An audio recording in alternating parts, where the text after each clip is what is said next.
আসসালামু আলাইকুম ওয়া রাহমাতুল্লাহ ওয়া বারাকাতুহু। তো আজ সারাদিন অনেক বৃষ্টি হয়েছে, যা বলার বাইরে। বৃষ্টি হচ্ছে 20 থেকে 25 দিন। তো একটা জিনিস খেয়াল করে দেখলাম, বিশেষ করে আমার ক্ষেত্রে, আমার যেরকম খুব শৌখিন বা খুব মায়া লাগে এই হাঁস মুরগির উপর, ওরা যদি ভিজে যায় বা ওরা যদি ভিজে অবস্থায় থাকে, আমি যতটাই কষ্ট থাকি না কেন নিজে ভিজে ওদেরকে শুকনো করি বা ওদের স্থানে রাখি। তো শীত ঠিক সেম অবস্থা আজ একটু লক্ষ্য করে দেখা যায়। আমাদের পাশের জেলা ফেনী অঞ্চল, তারা কতটা কষ্টে জীবনযাপন করতেছে যা বলার বাহিরে।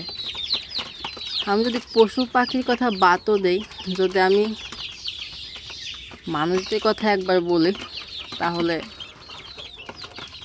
আমার চোখে পানি চলে আসে যা বলার বাহিরে।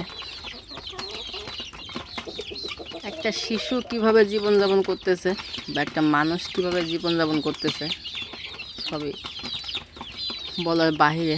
আল্লাহ, তুমি এদেরকে হেফাজত করো। খুব শীঘ্রই ভালো কিছু অপেক্ষা করতেছি।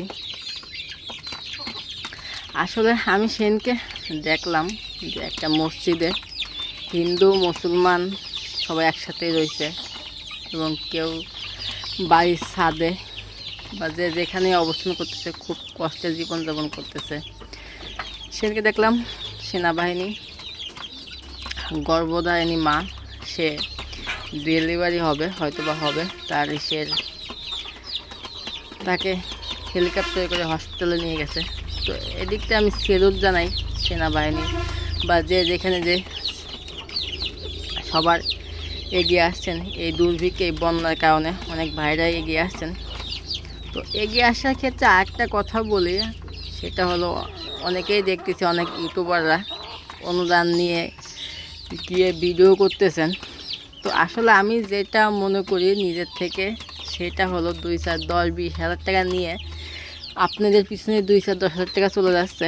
তো সেক্ষেত্রে আমি মনে করি যে আপনি যদি 15-50 হাজার টাকা ম্যানেজ করতে পারেন আপনার অঞ্চল থেকে, সেটা আমি মনে করি একমাত্র বিশ্বাসযোগ্য স্থান আল সুন্নাহ ফাউন্ডেশন। এটা আমি নিজে বিশ্বাস করি, বা এখানেও আমি নিজে যতটুকু পরিমাণ সাহায্য করতে পারি সেটা আমি আল সুন্নাহ ফাউন্ডেশন আমি দিয়েছি।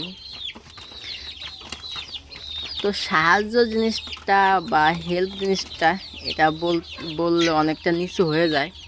কারণ তারাও তো আজ যদি আমাদের অঞ্চলে এই অভাবটা হতো বা এই দুর্ভিক্ষটা আসতো, এই বন্যা প্রবলটা আমাদের এদিকে থাকতো, তাহলে আমাদেরও এরকমভাবে সিচুয়েশনে পড়া লাগতো। কারণ ফেনী অঞ্চলে এরকমও মানুষ আছে যে তারাও এরকমভাবে সহযোগিতা করতো, এখন তারা হয়তো এই অবস্থা। তো এখানে সহযোগিতার কিছু নেই, একজন বিপদে পড়লে আরেকজন আগায় আসবে, এটাই মুসলমানদের নিয়ম বা এটাই মুসলমানদের আদর্শ আমি মনে করি।